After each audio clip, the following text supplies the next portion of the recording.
Hey everyone, welcome back to our channel. Today, we're diving into a common issue with LG air conditioners, the dreaded error code CH106 from 2025 models. If your AC is flashing this code, don't panic. It usually points to a communication problem between the indoor and outdoor units, like a wiring glitch or a sensor issue. This can make your unit stop working, leaving you in the heat, but the good news is, you can often fix it yourself with a few simple steps. I'm Alex, your go-to guy for home appliance fixes, and we'll get this sorted out quickly. First things first, safety is key. Before you start, turn off the power to your AC unit at the circuit breaker to avoid any electrical risks.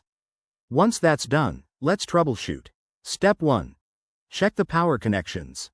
Unplug the unit if it's a window or portable model, wait 5 minutes, and plug it back in. This simple reset can clear temporary glitches causing the CH106 error. If that doesn't work, move to step 2. Inspect the wiring. Carefully open the outdoor unit's access panel, if you're comfortable doing so, and look for any loose wires or connections between the indoor and outdoor units. Make sure everything is securely fastened. Dust or debris might be the culprit, so gently clean any visible connectors with a soft cloth. Next, step 3. Reset the error code manually. On your LG remote, press and hold the power button for about 10 seconds, or use the unit's control panel if available.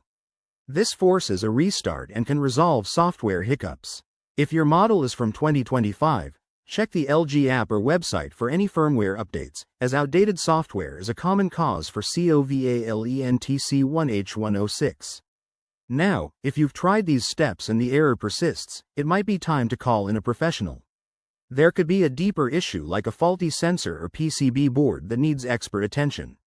Remember, attempting repairs beyond your skill level can void your warranty.